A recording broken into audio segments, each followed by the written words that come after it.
দুনিয়ার জমিনে বেহায়াপনা করে, যারা দুনিয়ার জমিনে অহেতুক কাজ করে, যারা দুনিয়ার জমিনে জিনাহের কাজ করে, যারা দুনিয়ার জমিনে মনে করে মেয়ের বিবাহ দিলে গান বাজনা ছাড়া হবে না, যারা মনে করে ছেলের বিবাহ দিলে গান বাজনা ছাড়া হবে না, গান বাজনা ছাড়া ছেলের বিবাহ হবে না, গান বাজনা ছাড়া মেয়ের বিবাহ হবে না, গান বাজনা ছাড়া বিবাহ পরিপূর্ণ হবে না, গান বাজনা ছাড়া কৌতব্য ছাড়া এলাকার মানুষ জানবে না, বাড়ির মানুষ জানবে না, আশেপাশের মানুষ জানবে না, আল্লাহ বলতেছেন তাদের দোয়া কবুল করা হবে না। আর মুশাহিদ আল্লাহ তাদের দোয়া কবুল করবেন।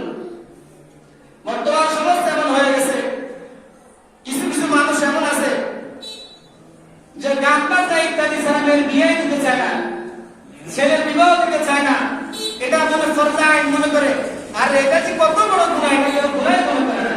যারা মানুষ গুনাহকে গুনাহ মনে করে না, সেটা হলো সবচেয়ে বড় অপরাধী, তারা হলো সবচেয়ে বড় অপরাধী।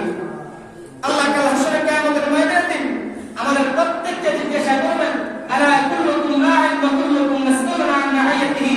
তোমরা বাড়ির দায়িত্বশীল ছিলা, এলাকার দায়িত্বশীল ছিলা, সমাজের নেতৃস্থানীয় লোক ছিলা, তোমরা কি কাজ করেছো, তোমরা কি দায়িত্ব পালন করেছো, সমাজের কি কাজ তোমরা করেছো, বাড়ির মধ্যে তোমরা মুরব্বি ছিলা, বাড়ির মধ্যে তোমরা অভিভাবক ছিলা, তোমরা সমাজের মধ্যে বাড়ির মধ্যে কি দায়িত্ব পালন করেছো, তোমাদের কি দায়িত্ব ছিল, তোমাদের কি অধিকার ছিল, তোমাদের কি ডাক দেওয়ার কোনো অধিকার ছিল না, তোমাদের কি বলার কোনো অধিকার ছিল না, বাধা দেওয়ার কোনো অধিকার ছিল না, কেন দিল না?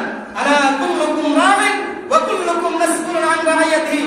আল্লাহ কাল হাসরে কিয়ামতের ময়দানে আপনাদের প্রত্যেককে দাঁড় করে জিজ্ঞাসা করবেন, আল্লাহ আমাদেরকে হেফাজত করুন, আমিন। 4 নাম্বার, এই মাসে পরবর্তী বছর মৃত্যুবরণকারীদের নাম লেখা হয়।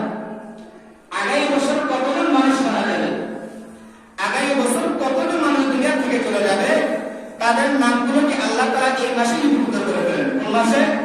এই মাসের মধ্যে। এই রাসূল সাল্লাল্লাহু আলাইহি ওয়াসাল্লাম এই মাসে বেশি বেশি রোজা রাখতেন। কি কারণে রোজা রাখতেন? সাহাবারা জিজ্ঞাসা করতেন, ইয়া রাসূলুল্লাহ, আপনি এই মাসের মধ্যে সর্বাধিক রোজা কেন রাখেন, নফল রোজা কি জন্য রাখেন? বলতেছেন যে আগের বছর যদি আমি ইন্তেকাল করি, যাতে আল্লাহ আমার নামটা রোজা অবস্থায় উল্লেখ করেন। সুবহানাল্লাহ।